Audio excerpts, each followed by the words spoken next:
Hello friends, मैं सोनम। आज हम लोग आइंस्टीन इक्वेशन डिस्कस करेंगे। हम यहाँ इलेक्ट्रॉनिक डिवाइस एंड सर्किट का पूरा सिलेबस जो कॉम्पिटिटिव एग्जाम में आता है उसको डिस्कस कर रहे हैं। उसके साथ साथ हम हर टॉपिक से रिलेटेड कुछ क्वेश्चन जो प्रीवियस ईयर में गेट या ईएससी में पूछे गए हैं उनको साथ साथ में डिस्कस करेंगे।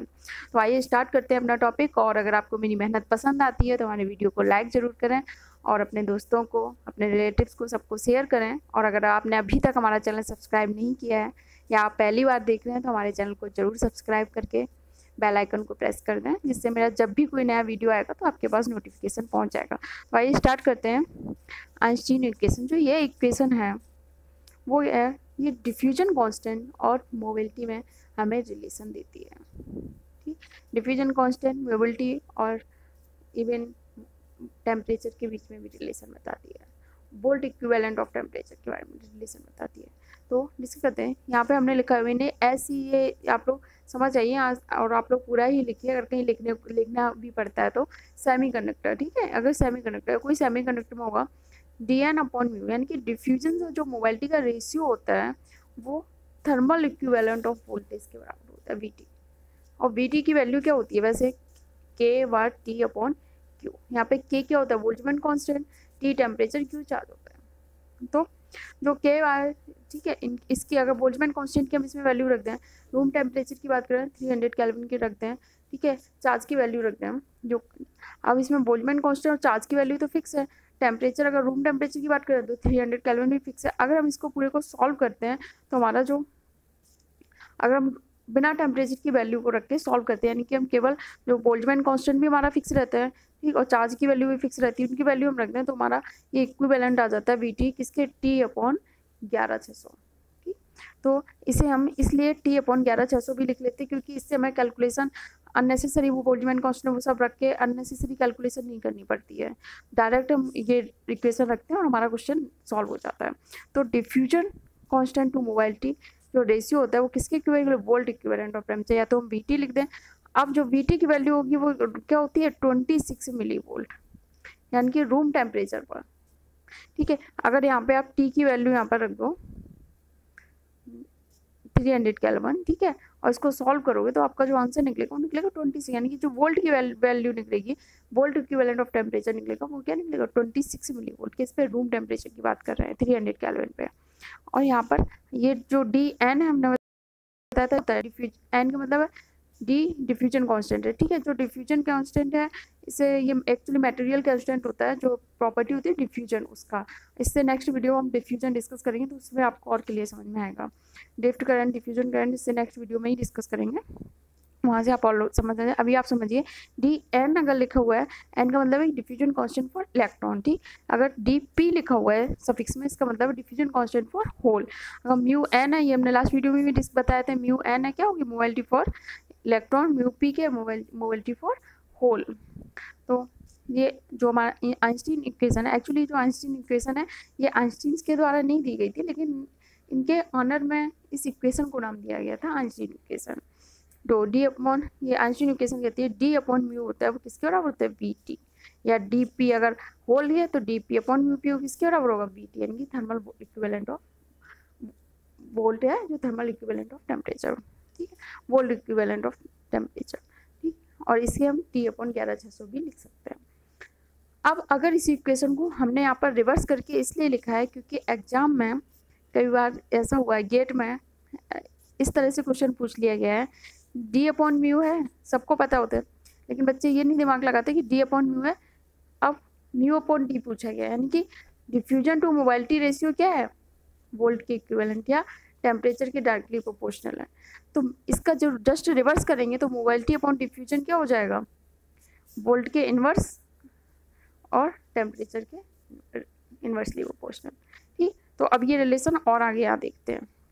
अगर आप, ये क्वेश्चन आ चुका है, diffusion to mobility ratio directly किसके प्रोपोर्शनल होगा, देखो D/μ किसके डायरेक्टली प्रोपोर्शनल है, T/1100, यानी कि टेम्परेचर के डायरेक्टली प्रोपोर्शनल है। तो D/μ क्या हो जाएगा, डायरेक्टली प्रोपोर्शनल टू टेम्परेचर, यानी कि diffusion to mobility ratio temperature के डायरेक्टली प्रोपोर्शनल है। अगर यही जस्ट उल्टा पूछ लिया जाए, म्यू म्यू म्यू म्यू यानी कि मोबिलिटी अपॉन डिफ्यूजन कांस्टेंट किसके इक्वल है, तो क्या हो जाएगा, 1/टेम्परेचर, क्योंकि यहाँ पे देखो इन्वर्सली हो गया, 1/टेम्परेचर, ठीक, 1/T है तो 1/टेम्परेचर। The unit for mobility to diffusion constant, अगर उससे पूछी जाए unit mobility to diffusion constant, ये बात ध्यान से पढ़ना एग्जाम में क्या दिया है, अगर डिफ्यूजन टू मोबिलिटी पूछा है, ठीक है, अगर डिफ्यूजन टू मोबिलिटी पूछा है, ये देखो डिफ्यूजन टू मोबिलिटी तो वोल्ट होगा, ठीक है, diffusion to mobility direct VT यानी वोल्ट है, ठीक है, तो डिफ्यूजन टू मोबिलिटी अगर पूछा है तो वोल्ट होगा, लेकिन अगर मोबिलिटी टू डिफ्यूजन रेशियो पूछा है तो वोल्ट इनवर्स होगा, क्योंकि 1/b है, ठीक, देखो यहाँ पे अगर unit for mobility to diffusion है तो वोल्ट इनवर्स होगा, डिफ्यूजन टू मोबिलिटी है तो क्या होगा, वोल्ट। अब देखते हैं diffusion constant of charge carrier D, diffusion constant electron के लिए डिफ्यूजन कांस्टेंट क्या हो जाएगा, डी इक्वल टू क्या हो जाएगा, म्यू वी टी, ये देखो इसी से देखो डी अपॉन म्यू क्या है, वी टी के इक्वल है, या अगर इलेक्ट्रॉन की बात करें तो D N upon mu N हो जाएगा, तो D P upon mu P हो जाएगा। जनरल के अगर हम जनरल बात करें एन और पी को इलेक्ट्रॉन या होल नहीं कर सकते, तो डी अपॉन म्यू क्या होगा, वी टी, ठीक है, तो डी अगर इलेक्ट्रॉन की अब बात करें तो डी एन इक्वल टू क्या हो जाएगा, म्यू वी टी, तो यहाँ पर देखो अगर D N upon mu N क्या वी टी, तो डी एन इक्वल टू क्या हो जाएगा, mu N V T, D P upon mu P V T, तो डी पी इक्वल टू क्या हो जाएगा, mu P into V T, D N equal to mu N V T, D P equal to mu P into V T, यानी कि electron diffusion constant और ये hole diffusion constant. इसकी unit देखो, unit for diffusion constant है centimetre square पर second और metre square पर सेकंड। कल हमने जो वीडियो बनाया था मोबिलिटी वाला, उसका लिंक हम डिस्क्रिप्शन बॉक्स में शेयर कर देंगे, आप लोग देख लेना। मोबिलिटी की यूनिट हमने क्या बताई थी आप लोगों को, सेंटीमीटर स्क्वायर या मीटर स्क्वायर पर वोल्ट सेकेंड, ठीक है।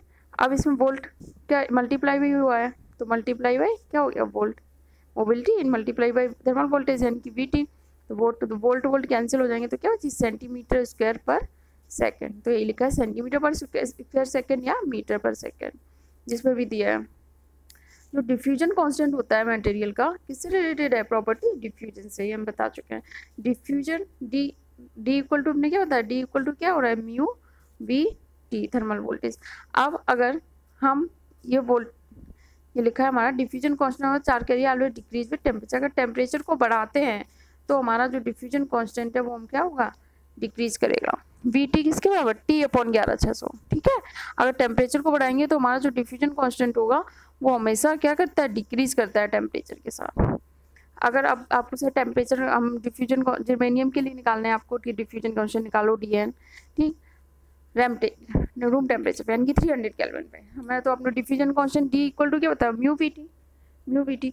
अब मोबिलिटी हमने लास्ट वीडियो में पढ़ाए थे, मोबिलिटी इलेक्ट्रॉन की क्या होती है, जर्मेनियम की 3800 और होल की होती है 1800, ठीक, तो इलेक्ट्रॉन की 3800, थर्मल वोल्टेज कितना है, वोल्ट हमने बताया कि इक्विवेलेंट किसके होगा, वोल्ट इक्विवेलेंट कितना होगा 26 मिली वोल्ट, तो 26 इंटू 10⁻³ आ गया हमारा 99। अगर होल की बात की जाए तो हमारा होल की मोबिलिटी कितनी होती है 1800 और रूम टेम्परेचर कितना है 26 मिली वोल्ट है, तो वोल्ट में लिखा 26 इंटू 10⁻47 हो गया। इसी तरह से हमने बताया था जो सिलिकॉन होता है इसके रूम टेम्परेचर पे जो इसकी इलेक्ट्रॉन की मोबिलिटी होती है 1300, होल की होती है 500, 26 मिली वोल्ट से मल्टीप्लाई करेंगे तो ये हमारी 34 और 13 सेंटीमीटर स्क्वायर पर सेकेंड आ गया आंसर हमारा। एक बात ध्यान रखना, जो डिफ्यूजन कांस्टेंट है कभी नेगेटिव नहीं आएगा और ना ही कभी फ्रैक्शन में आएगा। लिखा है diffusion constant can not be in fraction and also it can not be negative. कई बार ऑप्शन में आपको हो सकता है 4 ऑप्शन दिए हो तो उसमें अगर आपको दिखते हैं कि 2 ऑप्शन ऐसे हैं जो किसी ऑप्शन में नेगेटिव में, एक ऑप्शन है जिसमें नेगेटिव में आंसर दिया है, एक ऑप्शन में ऐसा है जिसमें फ्रैक्शन में दिया, तो आप 2 ऑप्शन तो ऐसे ही हटा सकते हो कि इनमें से नहीं होगा, ठीक। अगर 3 ऑप्शन ऐसे दिए तो तीनों हट जाएंगे, जो आपको आंसर सॉल्व करने की जरूरत नहीं पड़ेगी, आप डायरेक्ट आंसर कैलकुलेट निकाल सकते हो, ठीक। अब कुछ क्वेश्चन डिस्कस कर लेते हैं। कैरियर मोबिलिटी ने सेमीकंडक्टर, आप लोग ऐसी मैं लिख देती हूँ शॉर्ट में, आप लोग ध्यान रखिएगा सेमीकंडक्टर आप लोग को कहीं लिखना भी है तो सेमीकंडक्टर ही लिखोगे। सेमीकंडक्टर 0.4 मीटर स्क्वायर पर वोल्ट सेकंड, इसकी क्या दी है मोबिलिटी, ठीक। इट्स डिफ्यूजन कांस्टेंट है 300 केल्विन। अब हमने इसका डिफ्यूजन कांस्टेंट पूछा है किसमें 300 kelvin, diffusion constant D equal to क्या होता है म्यू वी टी, ठीक। अब मोबिलिटी आपको दी है, रूम टेम्परेचर पे, रूम टेम्परेचर दिया आपको 300 केल्विन, रूम टेम्परेचर पे हमने क्या होता है तो वोल्ट इक्विवेलेंट कितना होगा 26 मिली वोल्ट, तो आप 26 मिली वोल्ट को वोल्ट में लोगे 26 इंटू 10⁻³ 0.4 मल्टीप्लाई सॉल्व करो 0. ये आंसर आ जाएगा आपका, ठीक। नेक्स्ट क्वेश्चन, ये क्वेश्चन गेट में 1 मार्क्स पे पूछा जा चुका है। The ratio of mobility to the diffusion constant in semiconductor क्या होगा, हमने बताया था डी अपॉन म्यू। अगर डिफ्यूजन टू मोबिलिटी होता है तब वोल्ट होगा, लेकिन अगर रिवर्स पूछते हैं मोबिलिटी टू डिफ्यूजन, देखो यहाँ पर क्या पूछा, मोबिलिटी टू डिफ्यूजन पूछा, तो क्या होगा, वोल्ट इनवर्स होगा। ये ESC में क्वेश्चन आया इंजीनियरिंग सर्विस में, अकॉर्डिंग टू 2015 का क्वेश्चन है। According to Einstein relationship for a semiconductor, ratio of diffusion constant to mobility of the charge carrier क्या होगा। डिफ्यूजन कांस्टेंट रेशियो किसका पूछा है, डिफ्यूजन कांस्टेंट टू मोबिलिटी, यानी कि डी अपॉन म्यू का रेशियो पूछा है, डी अपॉन म्यू का क्या होगा, D upon mu equal to क्या होता है, वैसे VT होता है ना, थर्मल VT, और क्या T अपॉन 11/600 ये होता है। ठीक, देखो variable and its twice the volt equivalent, twice होता नहीं, केवल VT, कुछ ट्वाइस नहीं होता। Constant and is equal to the volt equivalent temperature, ये सही है, कांस्टेंट होता है VT इक्वल टू VT, और यह T अपॉन 11/600 कांस्टेंट होता है, या फिर किसके इक्वल होता है, वोल्ट इक्विवेलेंट ऑफ टेम्परेचर। ठीक, तो ये इसका भी ऑप्शन सही हो गया। अब आप लोग हमें ये बताओगे कि जो डिफ्यूजन कांस्टेंट होता है चार्ज कैरियर का, वो टेम्परेचर के साथ इंक्रीज करता है या डिक्रीज करता है। आप लोग हमें कमेंट में ये आंसर दीजिएगा, इंक्रीज या डिक्रीज। ठीक, अगर आपको लगता है इंक्रीज करता है डिफ्यूजन कांस्टेंट तो इंक्रीज, लेकिन हमने यहाँ इस पर पढ़ाया हुआ है कि इंक्रीज करता है डिक्रीज करता है। तो अगर आप लोग को एक नहीं क्लियर हो रहा, फिर से पूरा वीडियो देखिए और फिर से समझिए, और उसके बाद आप लोग हमें कमेंट कीजिए। ठीक है, और नेक्स्ट वीडियो में नेक्स्ट टॉपिक मिलेगा आपको, तब तक आप लोग पढ़ते रहिए, फिर मिलते हैं नेक्स्ट वीडियो में। और वीडियो लाइक करके ज़रूर जाएं अगर आपको अच्छा लगा हो। Thank you.